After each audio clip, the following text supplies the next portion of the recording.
রমজানকে স্বাগত জানিয়ে ইসলামী আন্দোলন বাংলাদেশের স্বাগত মিছিল ইতিমধ্যে শুরু হয়েছে বাইতুল মোকাররমের উত্তর গেট থেকে।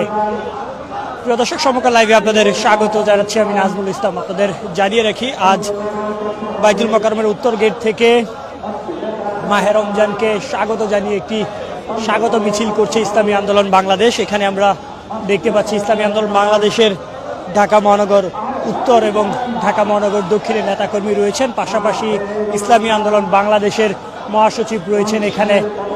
এবং এই স্বাগত মিছিলের আগে আমরা লক্ষ্য করেছি একটি সংক্ষিপ্ত সমাবেশ করেন বাইতুল মোকাররমের উত্তর গেটে। সেখানে কেন্দ্রীয় নেতাকর্মীরা বক্তব্য প্রদান করেন এবং বক্তব্য প্রদান শেষেই মাহে রমজানের আগমন ঘিরে তারা এই স্বাগত মিছিলটি করছেন।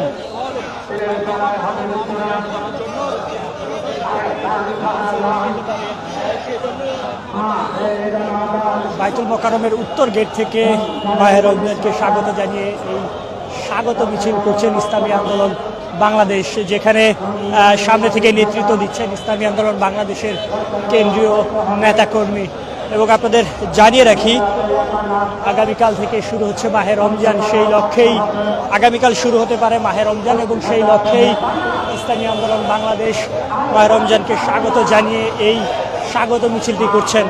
এই স্বাগত মিছিলের পূর্বে বাইতুল মোকাররমের উত্তর গেটে একটি সংক্ষিপ্ত সমাবেশ করেন। সেখান থেকে এই বর্তমান যে নতুন সরকার গঠিত হয়েছে সেই সরকারকে নানা রকম বার্তা দেন, দ্রব্যমূল্যের ঊর্ধ্বগতি যেন না ঘটে এবং সেটি যেন নিয়ন্ত্রণে রাখা হয়। এবং এই রমজানে সার্বিক নিরাপত্তার বিষয়টিও বারবার তুলে ধরেছেন ইসলামী আন্দোলন বাংলাদেশের নেতাকর্মীরা।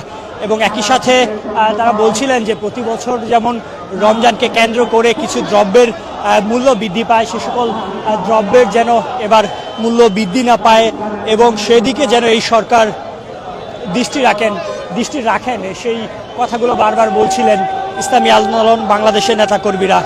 এই স্বাগত মিছিলের পূর্বে একটি সংক্ষিপ্ত সমাবেশ করেন বাইতুল মোকাররমের উত্তর গেটে। সেখানেই কেন্দ্রীয় নেতাকর্মীরা তারা এই বক্তব্যগুলো প্রদান করেন। মূলত ঢাকা মহানগর উত্তর ও দক্ষিণ কেন্দ্রিক ইসলামী আন্দোলন বাংলাদেশ ঢাকা মহানগর উত্তর ও দক্ষিণ সমন্বয়ে আজকের এই স্বাগত মিছিলটি করছেন। এই স্বাগত মিছিলে ঢাকা মহানগরের উত্তর, দক্ষিণ এবং কেন্দ্রীয় মহাসচিব রয়েছেন।